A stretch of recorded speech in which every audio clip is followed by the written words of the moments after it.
Quality. Traditional bower, no? Maalam na ba sa trabaho, re? Marunong na magagamit ng pantrabaho. Ang laking baka na rin binebenta ni Kuya. Magkano ang presyo na rin? Inahing kambing tong binebenta ni Kuya. Magkano ang presyo po nito? Siyam. 9,000 pesos daw.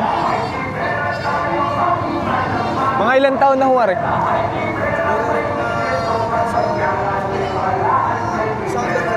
Isa hanggang 2 taon na ang edad. 4 na kambing na rin binebenta ni Kuya. Magkano po ang presyo, Kuya? 10. 10,000 pesos daw para sa 4 na kambing na to. Para mga Tagalog, ano? Native ang lahi. Mukhang malalahing kambing tong dala ni Kuya. Magkano ang isa, Kuya? Magkano po ang presyo? Ba't diba? Ano yung mahigit ang 8? Mahigit 8 yung ganito. Dumalaga. Yung ganitong dumalaga, 8,000 pesos daw. Tapos yung mga ganito, dumalaga rin. 6,000 pesos naman daw yung ganito. Mga upgraded ang lahi, ano? Kumbaga hindi na native. May lahi na konting bower. Yung ganitong kambing mas lumalaki kumpara dun sa mga purong native talaga o Tagalog na kambing. May mag-iina pa dito. 2 anak. Ganda ng bisiro. 18,500 daw dito sa mag-iinang ito. Sa presyo yun, negotiable naman, ano? Makakatawad pa. Magkano yung ganyan, Kuya? Siyam. 9,000 pesos, aring 3 kambing na rin. Babawasan pa sa presyong yun. Babawasan pa ng kaunti sa presyong 9,000. 2 lalaki, tapos 1 babae. Hindi yung 3.5 oh, 3.5 na.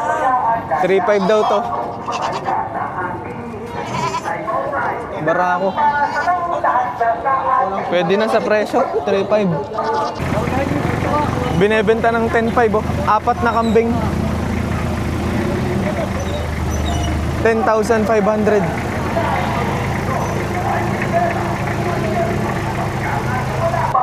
$14K.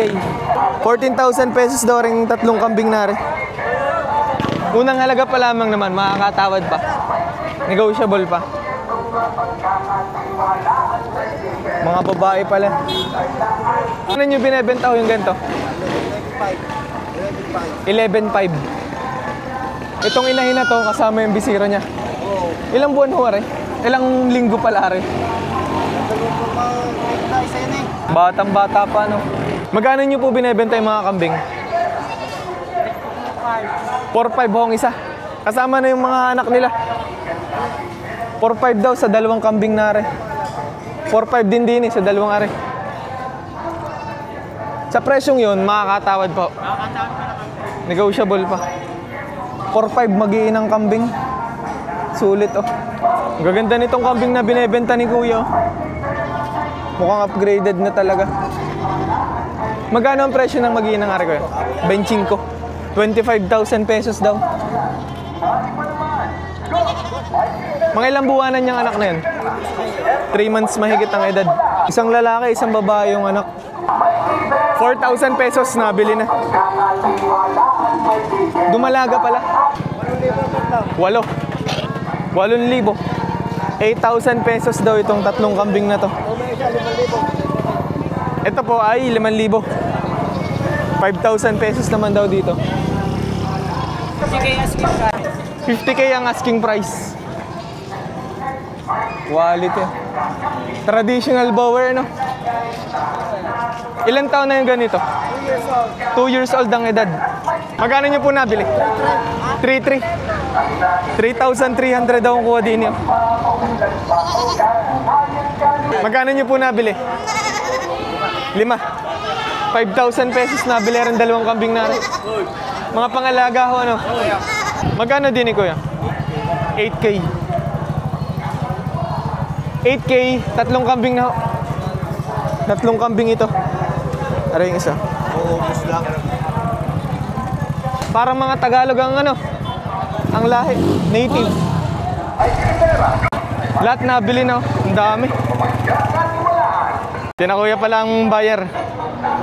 Si kuya seller. Pwedeng malaman kung magkano ang presyo nitong baka? Binibigay ko ng 225 ang dalawa. Kasama ito dun sa 225. Tsaka ito. 225,000 pesos, dalawang malaking baka. Quality. 52 at 44. Bali 96,000 pesos itong dalawang baka na to. Mga babae. Dini kuya, magkano kuha? 70. 71 daw ang kuha. 71,500.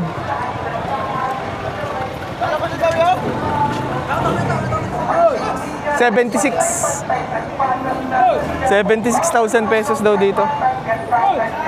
Pero negotiable naman. Dini kuya, magkano po ang presyo? 88 itong isang ito. 88K. Dini sa kabila, magkano? 95. 95 naman daw dito. Pero mga unang halaga pa lamang naman yun, ano? Mababawasan pa. 95 at 88. Magkano akong kuha? 75 ang tatlong baka na sa presyong 75,000 pesos. Babae. Mga babae pala. Isang lalaki, dalawang babae. 55,000 pesos.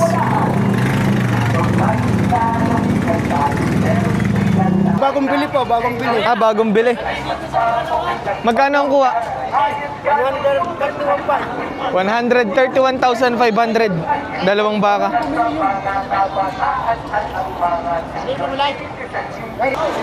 65. 65,000 pesos. Pero unang halaga pa lamang naman, ano kuya? Negotiable. Babawasan sa presyong 60,000 pesos. Iniaalok pa ni kuya yung baka niya. 65 ang tawad. Napakamot sa ulo yung seller Kaya pwedeng malaman kung magkano mo binibenta yung baka. Mahigit 7 po. Mahigit 70,000 pesos daw ang presyo. Ang tawad 65. Ang laking baka na rin binibenta ni kuya. Magkano ang presyo na rin? 135. 135,000 pesos ang halaga. Unang halaga. Negotiable pa naman, makakatawad pa. Estimate mo kayo mga ilang taon na yung ganitong baka? Higit 2 taon.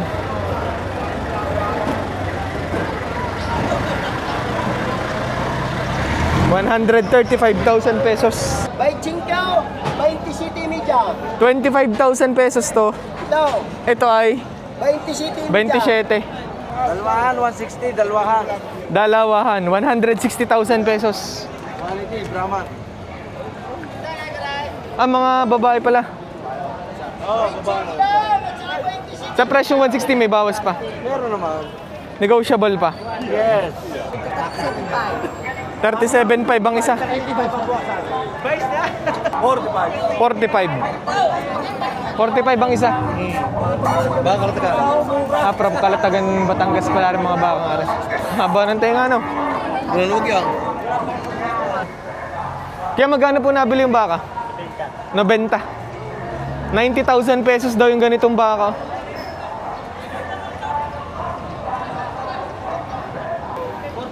42,000 pesos. Magkano po ang bili sa baka na ganito? 31,000 pesos.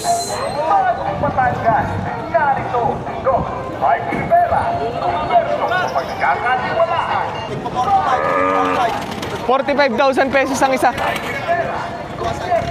Parang Holstein ang lahi. 41 ang halaga. Pero babawasan pa raw, sabi ng seller.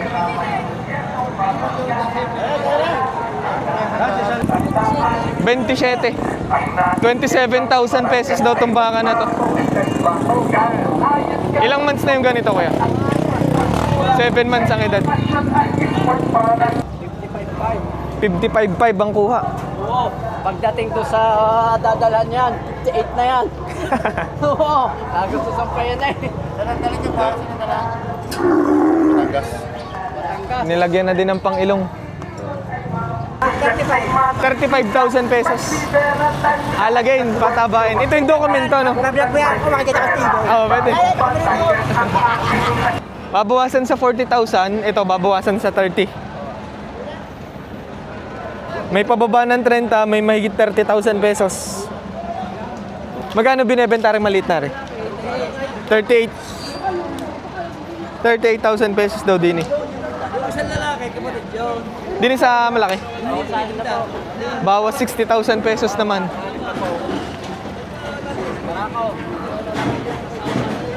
Mga ilang taon na yung ganyan?